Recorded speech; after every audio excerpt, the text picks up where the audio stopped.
जय हिंद साथियों, और स्वागत है आपको। और फिर आपके लिए हाजिर हूँ कुछ नया जानकारी के लिए। और आज मैं आपको बताऊंगा मिट्टी के बर्तन की उपयोगिता। पहले भी वीडियो में मैंने बताया हूँ, बर्तन के लिस्ट बताया कौन सा बर्तन अच्छा है। उसमें भी मैंने बताया था कि सबसे अच्छा मिट्टी का बर्तन, उसके बाद सारे की लिस्ट आते हैं। लेकिन इसमें क्या नया है, लेकिन इसलिए नया है क्योंकि आज के ज़माने के लोग सबसे ज़्यादा आजकल मिट्टी से नफ़रत करते हैं। लेकिन उनको बता दो कि मिट्टी से नफ़रत करने वाले लोगों से कि आपका शरीर ही मिट्टी का बना है, और जब आप मरोगे तो कितना भी बड़ा इंसान क्यों ना हो, उसके वज़न 500 किलो क्यों ना हो, उसका शरीर 20 ग्राम में बदल जाता है। लेकिन ये चीज़ ध्यान में रखते हुए कभी मिट्टी से नफ़रत ना करें, क्योंकि आपका शरीर ही मिट्टी का है। तो आज इसकी खासियत मैं बताने वाला हूँ कि चलिए आज शुरुआत करते हैं कि मिट्टी की उपयोगिता में क्या लाभ आपको मिल सकता है। और इसमें भी आपका निरोगी रहने की बहुत बड़ा हाथ है, और आप रह सकते हो, हाथ नहीं है, रह सकते हो। ये मैं नहीं कह रहा, ऋषि भागवत जी के हैं। और कहते हैं कि मिट्टी की बर्तन की उपयोगिता कि खेत की मिट्टी में माइक्रो न्यूट्रिएंट भरपूर है। माइक्रो न्यूट्रिएंट भरपूर है। जो खेत के मिट्टी में माइक्रो न्यूट्रिएंट है वही हमारे शरीर में है। तो कहते हैं कि आप अगर मिट्टी के बर्तन के भोजन आप खाते हैं तो आपको 100% पोषकता, यानी 100% आपको कैल्शियम, और आम भाषा में बोले तो आपको 100% भोजन की जो एनर्जी है आपके शरीर में रहती जाएगी। और मिट्टी के बर्तन में बनाने से एक भी पोषक, मतलब एक भी भोजन की एनर्जी जो है वो नष्ट नहीं होता है। ये है मिट्टी की खासियत। बाकी मिट्टी में आप कांसे की बर्तन में बनाते हैं तो 96%, पीतल में 93% इतना न्यूट्रिएंट बचता है। और मज़े की बात यह है कि मिट्टी के बर्तन बायोडिग्रेडेबल है, क्योंकि नष्ट होने के बाद फिर से वो दोबारा तैयार हो जाता है। और डायबिटीज़ मरीजों के मिट्टी के बर्तन में पका हुआ भोजन ही करना चाहिए। अगर डायबिटीज़ के मरीज हैं, डायबिटीज़ हो, ब्लड प्रेशर हो, एक ही बात है, तो उनको मिट्टी के बर्तन का ही खाना खाना चाहिए। क्यों? टीवीएस ग्रुप जो हज़ारों करोड़ के एम्पायर का मालिक है, उनके घर में मिट्टी के बर्तन इस्तेमाल होते हैं। बताओ, टीवीएस कंपनी जो मोटरसाइकिल है, उनके घर में मिट्टी के बर्तन से खाना बनते हैं। तो आप सोच सकते हो, अरबपति आदमी मिट्टी के बर्तन इस्तेमाल कर सकते हैं, तो हम आम आदमी क्यों नहीं कर सकते।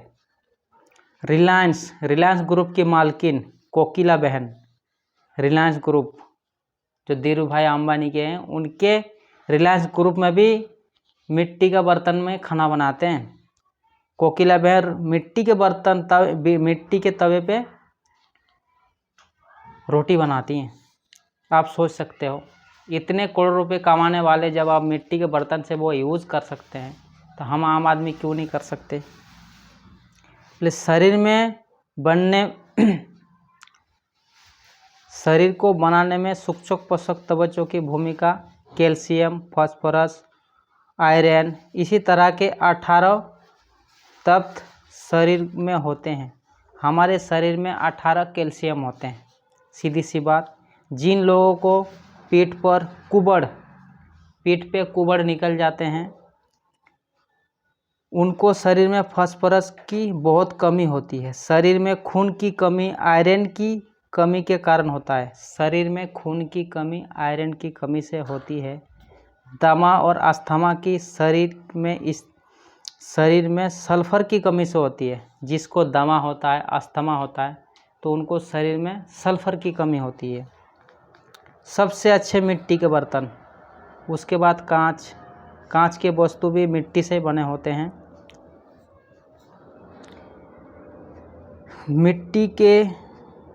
मिट्टी शरीर के आवश्यक सभी सूक्ष्म पोषक तत्वों की माँ है, यानी सारी चीज़ें आपको मिट्टी से पूर्ति होती है। मिट्टी के बर्तन से phosphorus, sulphur, zinc, magnesium, magnesium, iron जैसे तत्व मिट्टी से ही मिलते हैं। मिट्टी ने लाखों करोड़ों साल सूर्यों की धूप से तपस्या की है।